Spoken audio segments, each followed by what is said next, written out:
Good afternoon to all of you friends. आज की इस वीडियो में हम डिस्कस करने वाले हैं communicable and non communicable disease के दरमियान जो डिफरेंसेस हैं उन डिफरेंसेस को हम डिस्कस करेंगे।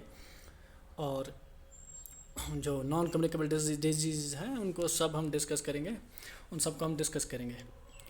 तो ये वीडियो बहुत लंबा होने वाला है और बहुत डिफ़िकल्ट है क्योंकि इसमें बहुत सारी टर्मिनोलॉजी हैं। आपको डिप्रेस नहीं होना है कि ये याद नहीं रहा। आपको इस वीडियो को देखना है, फिर एक हफ्ते के बाद 2-3 बार फिर से देखना है, तो फिर आपको ये कंसेप्ट्स क्लियर हो जाएंगे। तो चलते हैं, वीडियो स्टार्ट करते हैं। कम्युनिकेबल डिजीज़ क्या डिजीज़ होती है? वो डिजीज़ जो एक बंदे से दूसरे बंदे तक ट्रांसमिट होती है उसको कम्युनिकेबल डिजीज़ कहते हैं। इसको छुआछूत की बीमारी भी कहा जाता था पुराने ज़माने में, लेकिन ये छूने से ही नहीं फैलती बल्कि बाकी ज़राया से भी फैलती हैं। इन्हेलेशन से फैलती हैं, सांस लेने से फैलती हैं और खाने से भी फैलती है। बहुत सारे तरीके हैं कम्युनिकेबल डिजीज़ जिससे फैलते हैं, जैसे इन्हेलेशन है, इंजेक्शन है, बाय कंटैक्ट हैं। वो कम्युनिकेबल डिजीज़ जो कंटैक्ट से ट्रांसमिट होती हैं उनको कंटैजियस डिजीज़ बोलते हैं। जैसे कि लेप्रोसी है जो कि माइकोबैक्टीरियम लेप्री काज करता है।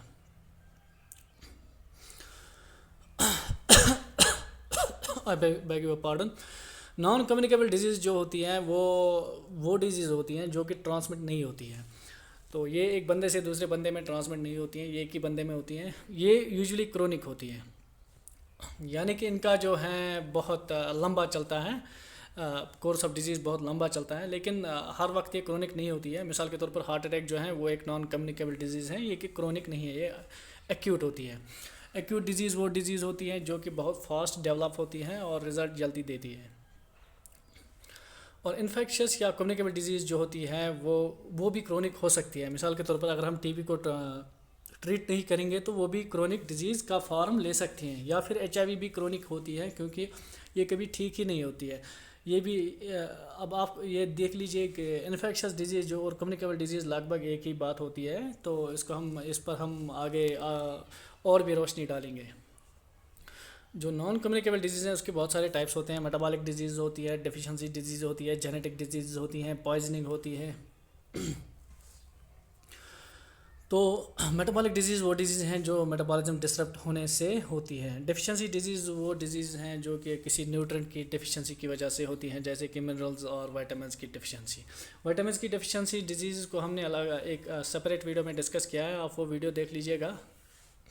और जेनेटिक डिजीज़ वो डिजीज़ होती है जो कि जेनेटिक होती है, जो कि क्रोमोसोमल होती है, जिनका ऑरिजिन क्रोमोसोम से होता है, डीएनए से होता है, तो वो ठीक होने के चांसेस बहुत कम होते हैं। और पॉइजनिंग वो डिजीज़ होते हैं जो कि किसी चीज़ के ज़्यादा होने से होती हैं। मिसाल के तौर पर लेड पॉइजनिंग। फूड पॉइजनिंग जो है वो कम्युनिकेबल डिजीज़ में आता है, इसलिए हम फूड पॉइजनिंग यहाँ डिस्कस नहीं करेंगे क्योंकि अभी हम नॉन कम्युनिकेबल डिजीज़ को डिस्कस करने वाले हैं।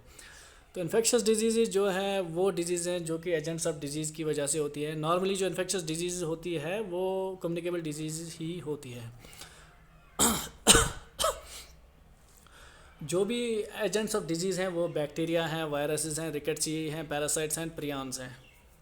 जो बैक्टीरिया होते हैं और वायरसेस होते हैं इनको हम डिस्कस करेंगे अगली स्लाइड्स में। तो अब पैरासाइट्स की तरफ ध्यान दीजिए। ये वर्म्स हैं, सिंपली वर्म्स हैं। हेलमिंथ्स हैं जो कि अंदर इंटेस्टाइन में वर्म्स होते हैं, जैसे कि एस्केरिस होता है या फिर टीनिया होता है वगैरह वगैरह। टीनिया, इसी तरह प्रोटोजोन्स होते हैं जो कि यूनिसेलुलर ऑर्गेनिजम्स होते हैं, ये प्रोटिस्ट्स हैं और इनमें एक न्यूक्लियस भी होता है।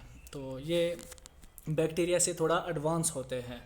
और आर्थ्रोपोड जो हैं वो टिक्स एंड माइट्स हैं, वो भी डिजीज़ करती हैं। एक्टोपैरासाइट्स एंड एंडोपैरासाइट्स होते हैं, तो वो भी बहुत सारी डिजीज़ स्किन डिजीज़ करते हैं। प्रियॉन्स जो हैं वो प्रोटीन पार्टिकल्स होते हैं, ये भी कुछ डिजीज़ करते हैं। अब आप बैक्टीरिया देख लीजिए। बैक्टीरिया वो सेल्स होती है जो कि मोनेरा में आती हैं, जो प्रोकैरियोटिक सेल्स होती हैं, प्रिमिटिव सेल्स होती हैं। इनमें न्यूक्लियस नहीं होता है बल्कि न्यूक्लियाइड होता है। न्यूक्लियाइड क्रोमोसोम का एक डेंस मास होता है और राइबोसोम्स इनमें मेम्ब्रेन्स पर होते हैं और इनमें एक प्लाज्मा मेम्ब्रेन भी होता है, सेल वॉल भी होता है। तो बैक्टीरिया प्रिमिटिव सेल्स होती हैं। जो आजकल की यूकैरियोटिक सेल्स हैं उनमें प्लाज्मा मेम्ब्रेन होता है और सेल वॉल भी होता है प्लांट सेल्स में, लेकिन वो डिफरेंट होता है बैक्टीरियल सेल वॉल से। बैक्टीरियल सेल वॉल में पेप्टिडोग्लाइकन होता है, और जो प्लांट सेल वॉल है उसमें सेलुलोज होता है। जो यूकेरियोटिक सेल है उसमें न्यूक्लियस भी होता है, एंडोप्लाज्मिक रेटिकुलम भी होता है, राइबोसोम्स भी होते हैं, गोल्गी अपैरेटस भी होता है, माइटोकॉन्ड्रिया भी होता है, यानी कि गर्ज के हर सेल ऑर्गेनली उसमें होती हैं, और प्लाज्मा मेम्ब्रेन भी होता है। तो बैक्टीरियल सेल और इस सेल में बहुत सारा अंतर और फ़र्क है। प्रियन एक प्रोटीन पार्टिकल है जो कि डिजीज़ करता है, इसमें डिजीज़ का पोटेंशियल होता है। इसी तरह जो वायरस है वो न्यूक्लियो प्रोटीन पार्टिकल है, यानी कि इसमें एक न्यूक्लिक एसिड होता है और प्रोटीन होता है। तो ये भी बहुत सारी डिजीज़ करता है। वायरस जो है इंट्रासेलुलर पैरासाइट होते हैं, ऑब्लिगेट इंट्रासेलुलर पैरासाइट। ये खुद डिवीजन नहीं कर सकते, जब तक ये किसी होस्ट में ना जाए तब तक ये डिवाइड नहीं कर सकते हैं। ये किसी होस्ट को इन्वेट करते हैं, फिर अपना डीएनए उस होस्ट के डीएनए में डालते हैं, तो फिर रेप्लिकेशन करते हैं। तो इसलिए इनको बोलते हैं कि boundary between death and life. एक टिपिकल वायरस में एक कैप्सिड होता है जो कि प्रोटीन कोट होता है, और न्यूक्लिक एसिड यानी कि डीएनए और आरएनए होता है, और टेल भी होती है। कुछ वायरसेस में टेल नहीं होती है। तो हेलमिंथ्स के एग्जांपल्स हैं एस्केरिस जो कि आमतौर पर होता है इंसानों में, और प्लाज्मोडियम जो कि मलेरिया करता है। मलेरिया करता है प्लाज्मोडियम। ये एक यूनिसेलुलर ऑर्गेनिज्म है जो कि एक प्रोटोजोन है। ये हेलमिंथ्स में आता है, पैरासाइट्स में आता है। तो सारी एग्जांपल्स आपके सामने आ गई। बैक्टीरिया, वायरसेस, रिकेट्सियासी भी एक स्पेशल टाइप ऑफ बैक्टीरिया होते हैं जो इंट्रासेलुलर पैरासाइट्स होते हैं। ये ऑब्लिगेट नहीं, ऑब्लिगेट भी होते हैं, लेकिन ये खुद ही रेप्लिकेट कर सकते हैं। इसी ये डिफरेंशिएट करता है वायरसेस और रिकेट्सियासी को। तो अब हम नॉन कम्युनिकेबल डिजीज़ की तरफ आते हैं। तो नॉन कम्युनिकेबल डिजीज़ जो हैं उनकी पहली लिस्ट आपके सामने रखी जाएगी, ताकि आप वो याद रखें कि कौन कौन सी डिजीज़ नॉन कम्युनिकेबल डिजीज़ हैं, ताकि कल जब ऑब्जेक्टिव आए आपको गलती ना हो। हम सिर्फ इम्पॉर्टेंट नॉन कम्युनिकेबल डिजीज़ को डिस्कस करेंगे। तो ये आपके सामने लिस्ट हैं जो कार्डियोवास्कुलर डिजीज़ हैं, नॉन कम्युनिकेबल डिजीज़। तो कैंसर भी हैं, क्रोनिक रेस्पिरेटरी डिजीज़ हैं, ये सब हम डिस्कस करेंगे। और पल्मोनरी हाइपरटेंशन बोलते हैं जब ब्लड प्रेशर हो जाए ज़्यादा लंग्स में। पल्मोनरी यानी कि लंग्स, यानी कि हाइपरटेंशन यानी कि ब्लड प्रेशर ज़्यादा हो। ये भी नॉन कम्युनिकेबल डिजीज़ का लिस्ट है। तो इनमें जो बर्थ डिफेक्ट्स हैं वो बर्थ के वक्त ही होते हैं, और ये भी लिस्ट जारी है। अभी डिप्रेशन भी एक डिजीज़ है जिसको हम डिस्कस नहीं करेंगे, एक्जिमा को भी हम डिस्कस नहीं करेंगे। तो हम सिर्फ इम्पॉर्टेंट इन डिजीज़ को डिस्कस करेंगे। तो ये भी एक लिस्ट है नॉन कम्युनिकेबल डिजीज़ का। इम्पॉर्टेंट जो इनमें है उनको हमने अंडरलाइन किया हुआ है। अब हम इम्पॉर्टेंट नॉन कम्युनिकेबल डिजीज़ की तरफ आते हैं। हार्ट अटैक मतलब कि एक क्लॉट आ जाता है हार्ट की ब्लड वेसल में, जिससे ब्लड फ्लो स्टॉप होता है या फिर कम होता है। तो इससे हार्ट मसल जो है वो मर जाती है। तो अगर ये ब्लड वेसल जो है significant portion of heart muscle को सप्लाई करती थी तो डेथ हो जाएगी, क्योंकि बहुत सारी हार्ट मसल मर जाएगी, तो हार्ट का फंक्शन होना बंद हो जाएगा। तो ये ब्लड क्लॉट जो आता है ये ब्लड की थिकनिंग की वजह से आता है, या किसी और वजह की से आता है, या फिर थ्रोम्बोसिस या एम्बोलिज्म की वजह से आता है। तो इससे ब्लड सप्लाई उस पर्टिकुलर पार्ट की जो है कट ऑफ हो जाती है और वो मर जाता है। और अगर वो पार्ट बड़ा है तो सारा हार्ट मर जाएगा, तो फिर इंडिविजुअल भी मर जाएगा।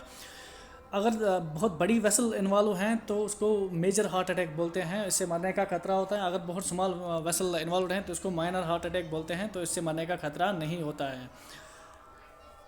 स्ट्रोक भी एक ऐसी बीमारी है, लेकिन इसमें जो ब्लड क्लॉट जो है वो ब्रेन की ब्लड वेसल में आ जाता है, और जो ब्रेन का पार्ट होता है जिसको सप्लाई करती है ये ब्लड वेसल, उसको ब्लड फ्लो स्टॉप होता है या फिर कम होता है, जिसको इस्कीमिया बोलते हैं।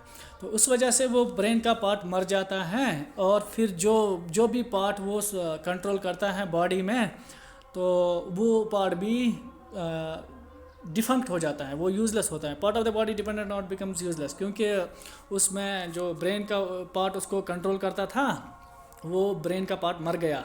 तो उस वजह से जो पार्ट ऑफ द बॉडी इस पर डिपेंडेंट था, इस ब्रेन की पार्ट पे, तो वो डिफंक्ट हो जाता है, यानी कि पैरालिसिस हो जाती है, एक साइड बैठ जाता है, आँख बैठ जाती है वगैरह वगैरह। स्ट्रोक को सेरेब्रोवैस्कुलर एक्सीडेंट भी कहा जाता है। जैसा कि मैंने बताया कि स्ट्रोक की वजह से पैरालिसिस होता है, या तो आर्म का होगा या लेग का होगा या ड्रूपिंग आईलिड होगा या फिर फेस का पैरालिसिस भी हो सकता है। इसमें vision problems, blood vision problems भी होती है। कभी कभी स्ट्रोक में जो ब्रेन ब्लड वेसल है जो कि ओब्स्ट्रक्ट हुई है वो बर्स्ट होती है, फिर बहुत सारा ब्लड निकल जाता है, इसको ब्रेन हेमोरेज बोलते हैं। हेमोरेज बोलते हैं ब्लड ज़ाया होने को। तो ब्रेन हेमोरेज हो गया जब ब्लड ज़ाया हो जाए ब्रेन में, इससे मरने का बहुत खतरा है। और अगर सर्जरी वक्त पर नहीं हुई तो ये इंसान मर जाता है। एक और डिजीज़ है कोरोनरी आर्टरी डिजीज़। कोरोनरी मतलब जो हार्ट की आर्टरी होती है उसको कोरोनरी आर्टरी बोलते हैं। अगर इसमें बीमारी होगी तो उसको कोरोनरी आर्टरी डिजीज़ बोलेंगे। होता क्या है, एथ्रोमेटिक प्लेक्स बनते हैं। तो एथ्रोमेटिक प्लेक ये एक बाल सी बन जाती हैं, जो आर्टरी होती है उसमें एक बाल सी बन जाती हैं जो कि ऑब्स्ट्रक्ट करता है ब्लड फ्लो को। तो इनर वॉल पे बन जाता है, या फिर जो वॉल होता है आर्टरी का वो थिकन होता है कोलेस्ट्रॉल की वजह से, या फिर एक स्टोन सा बन जाता है, उसको बोलते हैं एथ्रोमेटिक प्लेक, जिससे कि lumen of the blood vessel narrow हो जाता है, पाइप नैरो हो जाती है। तो उस वजह से कॉरोनरी आर्टरी डिजीज़ हो जाती है। इससे हार्ट अटैक का रिस्क बढ़ जाता है, क्योंकि जब पहले से ही लूमिन ऑफ द ब्लड वेसल जो है कम होगा तो फिर उसको ब्लॉक होने के चांसेस बहुत ज़्यादा हैं। अगर ब्रेन में हो जाएगी ये आर्टरीज़ की डिजीज़ ऐसी तो उसको सेरिब्रोवैस्कुलर डिजीज़ बोलते हैं।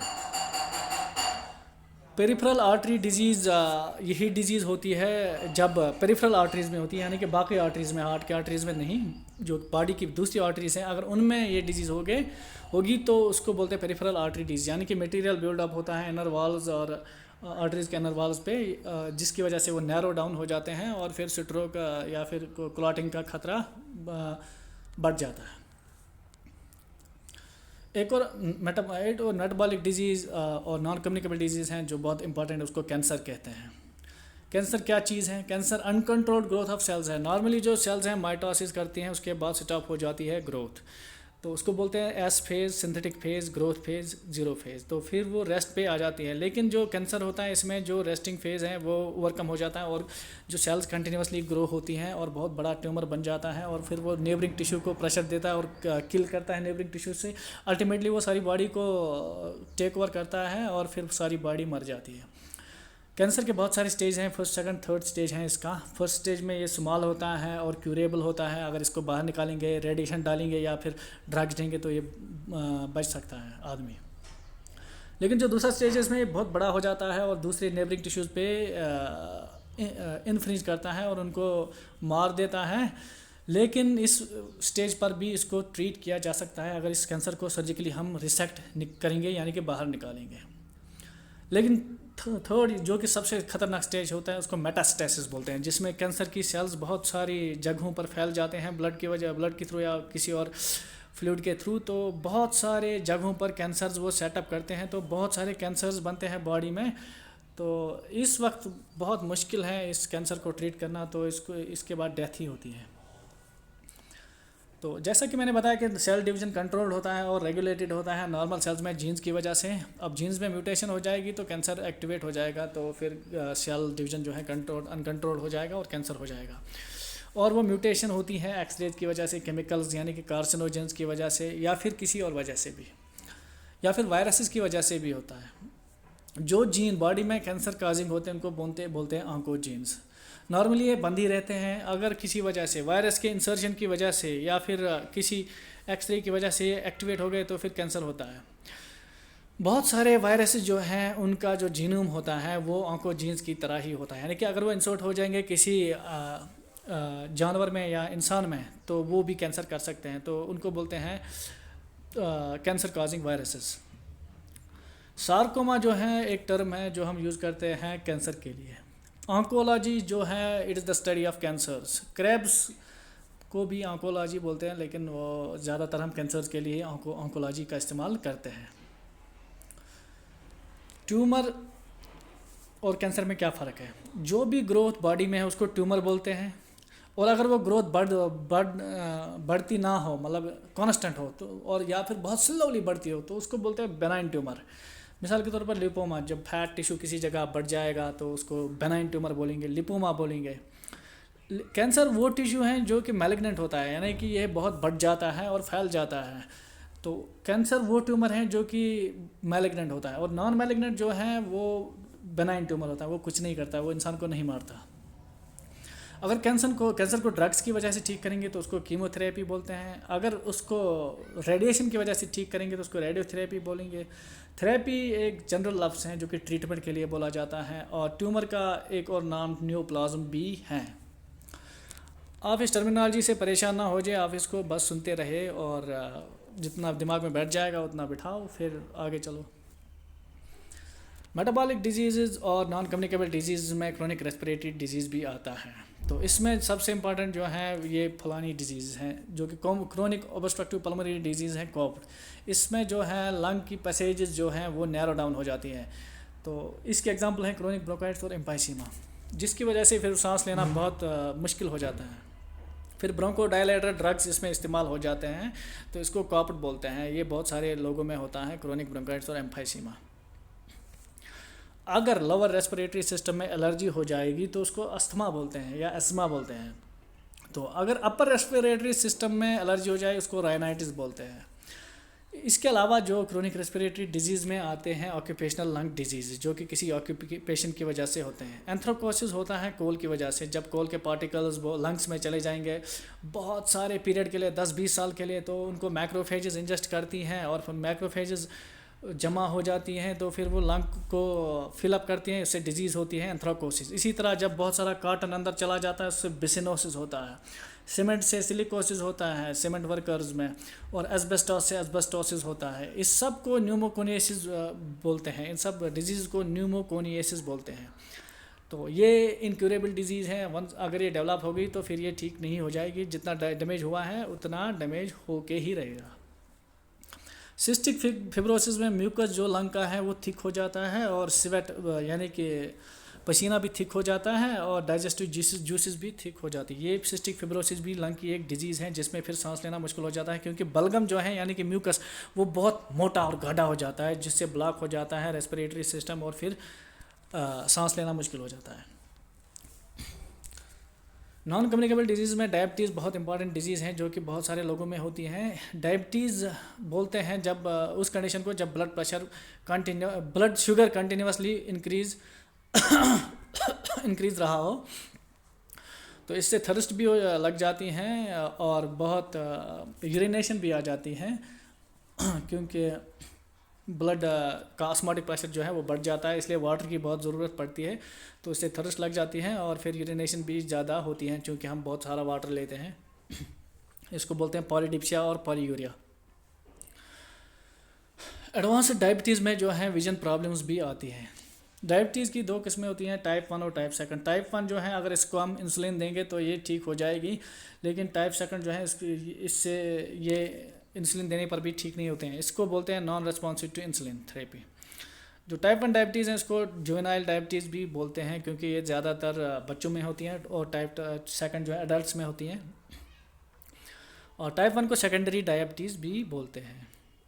डायबिटीज़ मेलाइटस जो है इसमें बीटा सेल्स ऑफ पेनक्रियाज जो लैंगरहैंस की आइलेट्स हैं उसकी जो बीटा सेल्स हैं वो डिस्ट्रॉय होती हैं। यही सेल्स जो है इंसुलिन सिक्रेट करते हैं। जब ये सेल्स डिस्ट्रॉय होती हैं तो फिर इंसुलिन की डेफिशिएंसी हो जाती है, जिसकी वजह से टाइप 1 डायबिटीज़ होता है। अल्ज़ीमर्स डिजीज़ जो है इसमें जो है लॉस ऑफ मेमोरी हो जाता है। ये एक डिजीज़ है, ये एक मेटाबॉलिक डिजीज़ है। ये मेटाबॉलिक नहीं, ये एक जेनेटिक डिजीज़ है, तो इसमें लॉस ऑफ मेमोरी हो जाता है, तो फिर इंसान को कुछ याद ही नहीं रहता। ये एडवांस्ड एज में होता है। अगर जॉइंट्स में इन्फ्लेमेशन हो जाए उसको आर्थराइटिस बोलते हैं।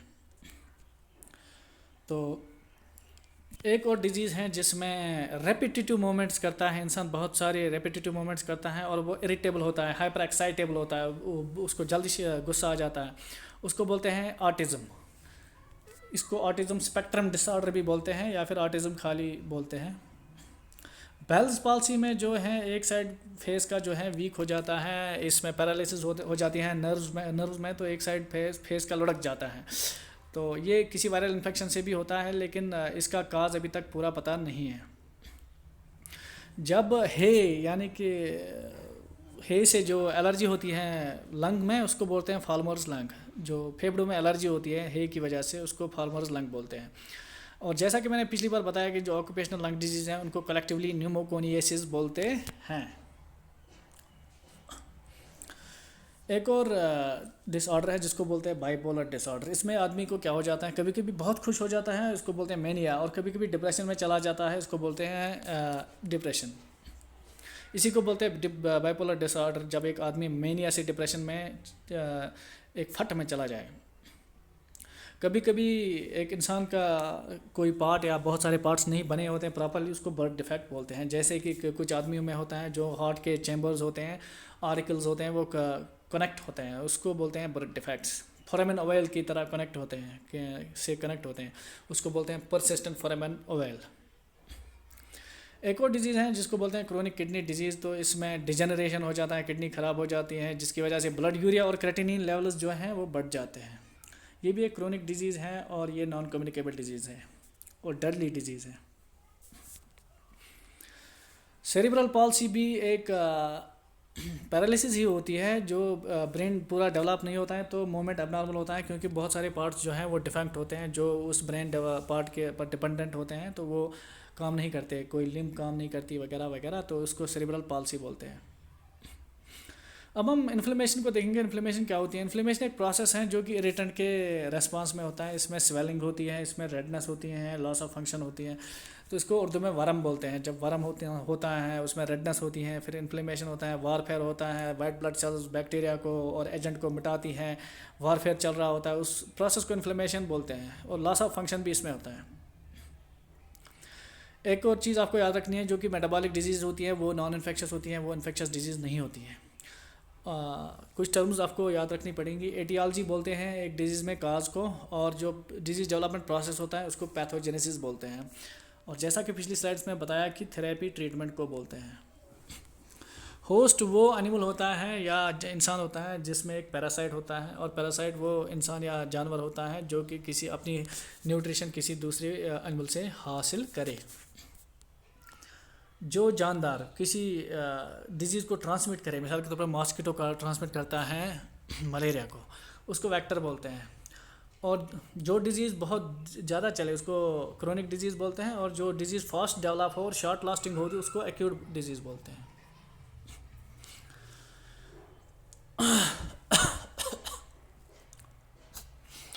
सिकल सेल एनीमिया जो है वो ज़्यादातर अफ्रीका में होता है, और ये एक जेनेटिक डिजीज़ है जिसमें आरबीसीज़ का शेप जो है सिकल की तरह हो जाता है। नॉर्मल आरबीसीज़ का शेप जो होता है वो बाई कनकेव होता है और वो कैपिलरीज में से पास हो जाता है, लेकिन सिकल सेल्स जो हैं कैपिलरीज में से पास नहीं होते हैं। इससे ब्लड की ऑक्सीजन कैरिंग कैपेसिटी जो है वो कम हो जाती है और फिर एनीमिया हो जाता है। अनीमिया उस कंडीशन को कहते हैं जब ब्लड की ऑक्सीजन कैरिंग कैपेसिटी कम हो जाती है, जो कि लेस आयरन की वजह से होती है। आयरन डेफिशिएंसी एनीमिया उसको बोलते हैं, या फिर डिफेक्टिव आरबीसीज बनते हैं जैसे कि सिकल सेल एनीमिया में बनते हैं। कभी कभी ह्यूमोलिसिस होता है किसी डिजीज़ में, तो उसमें बर्स्ट हो जाते हैं बहुत सारे आरबीसीज, तो ऑक्सीजन कैरियर्स कम हो जाते हैं, उस वजह से भी एनीमिया हो सकता है। कॉपर डेफिशिएंसी की वजह से भी एनीमिया हो सकता है। विटामिन B12 और फोलिक एसिड की डिफिशिएंसी से भी एनीमिया हो सकता है, क्योंकि ये डीएनए और आरएनए को बनाने में मदद करते हैं और आरबीसीज के डेवलपमेंट में भी मदद करते हैं। जब आरबीसीज या हीमोग्लोबिन कम होगा तो फिर एनीमिया होगा ही। तो सिकल सेल एनीमिया में डिफेक्टिव आरबीसीज बनती है, इसलिए एनीमिया हो जाता है। एक और डिजीज़ है जो कि जेनेटिक डिजीज़ है। क्रोमोसोम 21 की 3 कॉपी बनती है इस इंडिविजुअल में। नॉर्मली जो हर क्रोमोसोम की 2 कॉपी होती है एक इंडिविजुअल में, लेकिन इसमें 3 कॉपीज़ बनी हैं क्रोमोसोम 21 की, उसको ट्राइसोमी बोलते हैं। तो इस इंडिविजुअल को डाउन सिंड्रोम होता है, जिसको 3 कॉपीज़ होती हैं क्रोमोसोम 21। इसमें बहुत इंटेलेक्ट बहुत कम होता है और डेवलपमेंट भी कम होता है और स्टंटेड ग्रोथ हो जाती है। 2 और जेनेटिक डिजीज़ को हम डिस्कस करेंगे, लेकिन ये सेक्स से रिलेटेड है। एक होती है टर्नर सिंड्रोम, जिसमें फीमेल्स में जो है एक ही एक्स क्रोमोसोम होता है, तो उससे फीमेल्स में इनफर्टिलिटी आ जाती है, वो फिर बच्चा पैदा नहीं कर सकती हैं, या फिर अगर कर भी सकती हैं तो बहुत कम। नॉर्मल जो सेक्स क्रोमोसोम होता है फीमेल्स में 2 एक्स क्रोमोसोम्स होते हैं और मेल्स में X और Y क्रोमोसोम होता है। तो दोनों में 48 क्रोमोसोम्स होते हैं। 46 जो क्रोमोसोम्स होते हैं उनको ऑटोसोम्स बोलते हैं, वो नॉन सेक्सुअल क्रोमोसोम्स होते हैं। तो 46 दोनों में एक जैसे होते हैं, ऑटोसोम्स दोनों में एक जैसे होते हैं। और सेक्स क्रोमोसोम्स मेल्स और फीमेल्स में डिफरेंट होते हैं। फीमेल्स में एक्स और एक्स होता है और मेल्स में एक्स और वाई होता है। लेकिन टर्नर सिंड्रोम में क्या हो जाता है, एक ही एक्स क्रोमोसोम आ जाता है फीमेल्स में, तो उसको X0 बोलते हैं। इसी तरह लाइनफेल्टर सिंड्रोम है जिसमें एक एक्स्ट्रा एक्स क्रोमोसोम होता है मेल्स में, जिसकी वजह से उनमें फेमिनाइजेशन आ जाती है, जो जेनिटेलिया हैं वो छोटे हो जाते हैं और ब्रेस्ट्स बढ़ जाते हैं वगैरह वगैरह। इनको आम लैंग्वेज में हिजराज बोलते हैं। इसी तरह सुपर मेल्स भी होते हैं जो कि x x x triple x होते हैं, एक्स वाई वाई वाई, वो तो उनमें बहुत, वो भी बहुत एडवांस्ड मेल्स और एडवांस्ड फीमेल्स होते हैं। एक और नॉन कम्युनिकेबल डिजीज़ जो इंपॉर्टेंट है, इसको एपिलेप्सी बोलते हैं, इसको मिर्गी बोलते हैं कश्मीरी में। इसमें अनकंट्रोल्ड मसल कंट्रैक्शंस हो जाती हैं जो कि ट्रिमर्स करता है, जिससे फिर लास्ट में रेस्पिरेटरी पैरालिसिस हो सकती है और डेथ भी हो जा सकती है। डाइजिपम देते हैं या फिर कोई दूसरा ट्रैंकुलाइजर दिया जाता है इसको कंट्रोल करने के लिए। इसमें बहुत सारी मसल कंट्रैक्शंस होती हैं और बहुत सारी मूवमेंट्स होती हैं, स्ट्रगल करता है इंसान। किसी किसी इंसान को जो है वो एलर्जी होती है किसी फूड से, तो उसमें इंटेस्टाइन में एलर्जी की वजह से इन्फ्लेमेशन आ जाता है।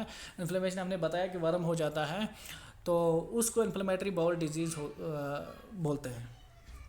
अगर इन्फ्लेमेटरी बाउल डिजीज़ बहुत ज़्यादा चले तो उससे एक डिजीज़ होती है जिसको बोलते हैं क्रोहन्स डिजीज़, जो कि आगे वाली स्लाइड में हम डिस्कस करेंगे। जो लेड की वजह से पॉइजनिंग हो जाती है उसको बोलते हैं प्लम्बिज्म, तो उससे ब्रेन और बोन डैमेज होता है और फिर एक्सरेज में लेड लाइंस आ जाती हैं। अगर कैडमियम से पॉइजनिंग हो जाए तो उससे इटाई इटाई कहते हैं। जब किसी इंसान को जख्म लगता है तो ब्लड क्लॉट हो जाता है, इसको कहते हैं ब्लड क्लॉटिंग। और उसमें बहुत सारे क्लॉटिंग फैक्टर्स लगते हैं, 12-13 क्लॉटिंग फैक्टर्स लगते हैं। उनमें एक क्लॉटिंग फैक्टर होता है वॉन विलिब्रेंड फैक्टर।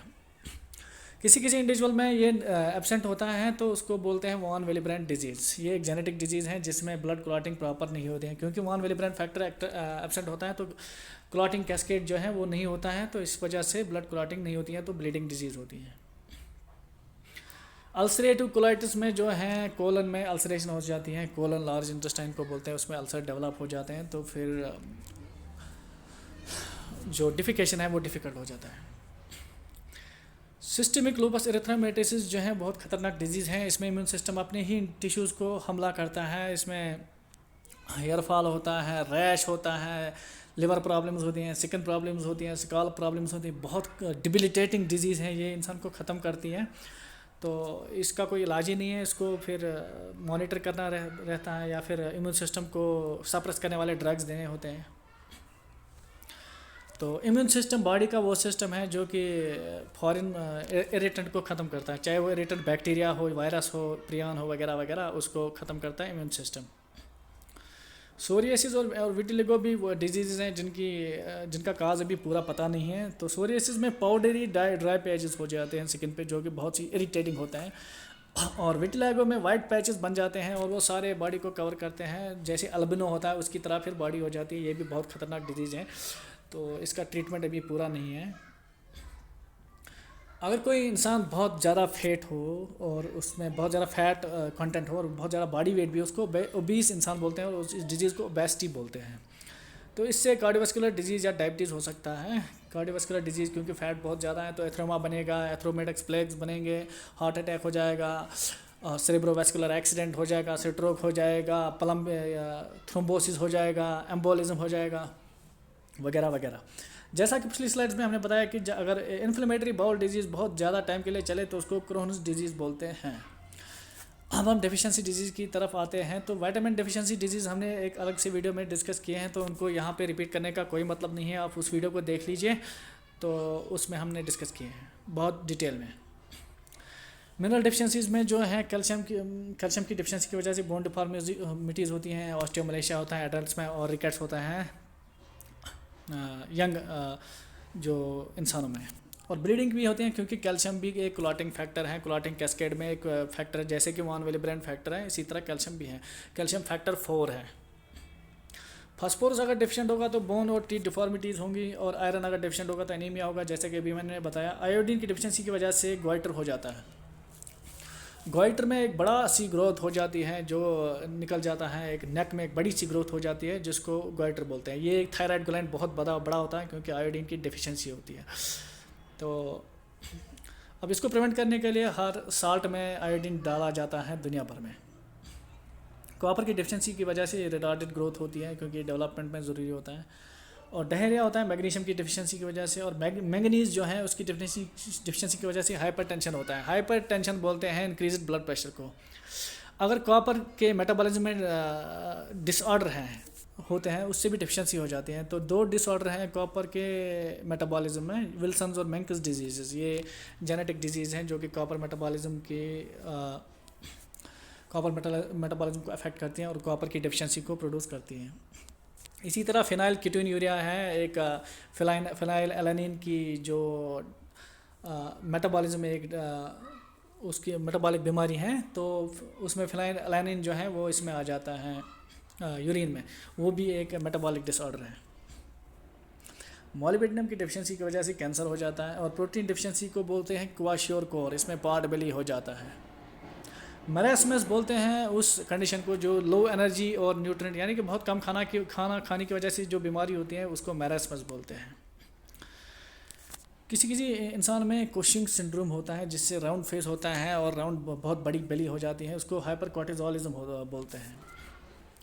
होता क्या है, जो एड्रेनल ग्लैंड है उससे कॉर्टिजोल बहुत सारा निकलता है, उस वजह से हो जाता है, उसको इसलिए बोलते हैं हाइपर कॉर्टिजोलिज्म। इसी तरह जो है थायराइड हार्मोन अगर ज़्यादा निकले तो उससे ग्रेव्स डिजीज़ होती है, इसको बेस डोज डिजीज़ भी कहा जाता है या फिर हाइपरथायराइडिज्म भी कहा जाता है। इससे मेटाबॉलिज्म फास्ट होता है, हार्ट रेट पे असर होता है वगैरह वगैरह। और अगर थायराइड हार्मोन्स की डिफिशियंसी होगी तो उसको हाइपोथायराइडिज्म कहते हैं। तो ये करेक्ट होते हैं फिर थायराइड हार्मोन्स को आर्टिफिशियली लेने से। Thank you, like, comment, subscribe and press the bell icon so that you can get a notification when a new videos uploaded. आप तैयार रहे दूसरे वीडियो के लिए जो कि कम्युनिकेबल डिजीज़ पर होगा, वो भी ऐसे ही वीडियो होगा और उसमें भी बहुत सारी इन्फॉर्मेशन होगी। आपको बहुत टफ लगेगा लेकिन आपको इसको देखना पड़ेगा ताकि एग्ज़ाम में आप सिलेक्ट हो जाए। Thank you very much.